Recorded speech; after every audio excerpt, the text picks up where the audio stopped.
Salut, c'est Hugo. Avant de commencer les actus de la semaine, un petit mot concernant mon podcast audio Fromage que je fais avec Mima. On est régulièrement en tête du classement iTunes. Vos retours font sincèrement très plaisir. Merci beaucoup. Si vous ne l'avez toujours pas écouté, c'est chaque semaine une discussion très chill sur l'actualité politique, mais aussi sur la culture, la musique, le cinéma. On répond à vos questions. Je reviens sur mon tour du monde, sur les études, etc. Pour l'écouter, ça se fait sur SoundCloud, ça se fait sur l'app podcast que vous avez sur votre iPhone si vous en avez un. Ça se fait sur la nouvelle app Google Podcast qui vient de sortir sur les téléphones Android. Bref, c'est très simple, je vous mets les liens dans la description. Pensez juste à vous abonner au podcast pour être sûr de recevoir les épisodes suivants. Bref, cette semaine, on va parler du service national universel pour les jeunes de 16 ans, d'Emmanuel Macron et de la religion, mais aussi des élections présidentielles en Turquie, de la crise migratoire et de la tentative d'empoisonnement par des militants d'extrême droite.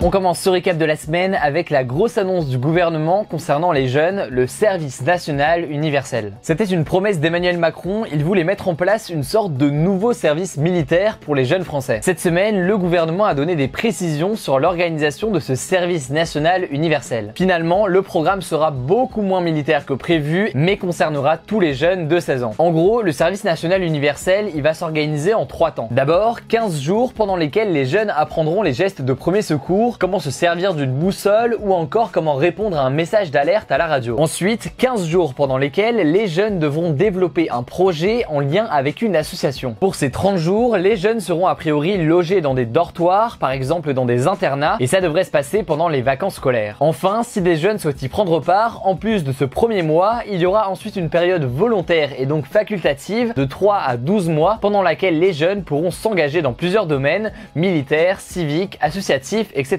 Le service national universel devrait commencer en 2019, mais il est déjà beaucoup critiqué. Certains lui reprochent sa durée trop courte, sachant qu'il ne va durer qu'un mois, et le fait que l'on ferait mieux de concentrer cet argent sur les écoles et les lycées. D'autres dénoncent le fait qu'il n'a plus aucune dimension militaire parce qu'il sera encadré essentiellement par des jeunes étudiants d'université ou de grandes écoles et non par des membres de l'armée. En tout cas, je vous tiendrai au courant de tout ça sur Instagram et sur Messenger dans mes débriefs quotidiens de l'actualité, donc pensez évidemment à vous abonner à ces débriefs si ce n'est toujours pas le cas. On continue avec la première rencontre entre le pape François et Emmanuel Macron au Vatican. Lors de cette rencontre, le président français a officiellement reçu le titre de chanoine de Latran au cours d'une cérémonie. Un chanoine, c'est un membre de l'église catholique, ce titre remonte à la royauté mais ne donne aucun pouvoir supplémentaire. Tous les rois de France, puis les chefs d'État ont reçu ce titre très symbolique. Là où Emmanuel Macron s'est démarqué de François Hollande et au contraire rapproché de Nicolas Sarkozy qui avait fait de même, c'est en décidant de se rendre à Rome en personne pour recevoir le titre. C'est une façon pour lui de se rapprocher de l'église et de, je cite, réparer le lien abîmé entre l'église et l'État, comme il l'a dit lors de son discours à la conférence des évêques en France en avril. Le député La France Insoumise Alexis Corbière estime qu'en tant que président de la République laïque, il n'est pas correct de recevoir ainsi un titre religieux. Il demande donc, et ce n'est pas le seul, à Emmanuel Macron de rompre avec cette tradition qui veut que les chefs d'État français reçoivent ce titre religieux. Maintenant, direction la Turquie où le président Recep Tayyip Erdogan a été réélu. Erdogan a obtenu dès le premier tour 52,5% des voix. Il a été réélu pour un nouveau mandat de 5 ans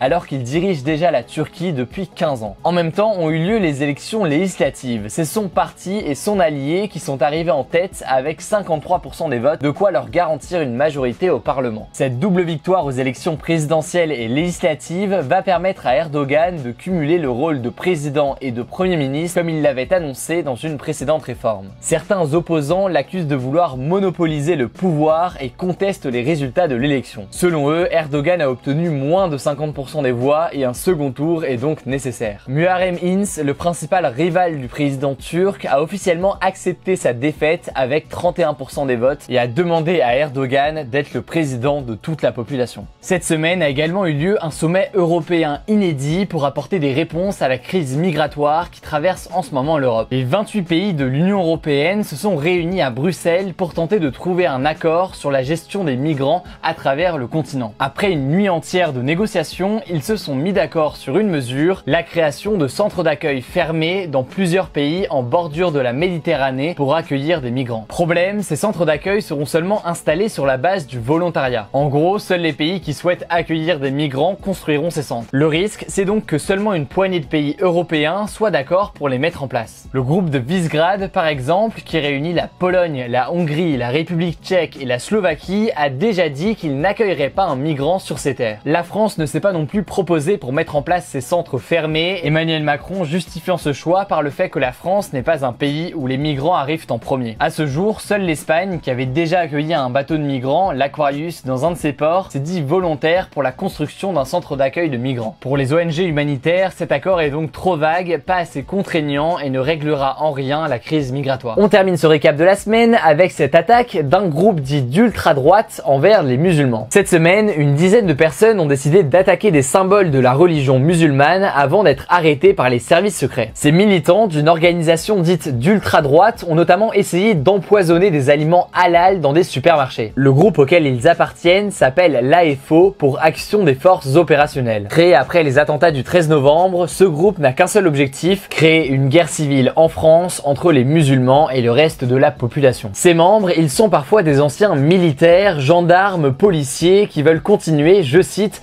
la mission de nettoyage que l'État ne fait pas. Les autorités les qualifient même d'organisations terroristes. Après leur arrestation, les forces de l'ordre ont retrouvé des armes et même, comme le révèle le site Mediapart, un laboratoire de fabrication d'explosifs. Moins exposés que les groupes djihadistes comme l'État islamique ou Al-Qaïda, ces terroristes d'ultra-droite représentent une nouvelle menace qu'il faut prendre au sérieux selon les services de police. Le débat de la semaine, c'est le suivant. Êtes-vous favorable au service national obligatoire d'1 mois pour tous les jeunes de 16 ans qui sera mis en place par le gouvernement? Pour participer au débat, c'est très simple, ça se passe directement dans les commentaires. Vous commentez oui, non ou sans opinion, suivi de vos éventuels arguments. De notre côté, on va compter les résultats et vous trouverez les résultats la semaine prochaine dans la description du nouveau débrief des actus de la semaine. Voilà, comme je vous disais en début de vidéo, je vous mets dans la description le lien vers notre podcast Fromage que vous pouvez écouter chaque semaine. Je crois que j'ai tout dit, on se dit à très vite.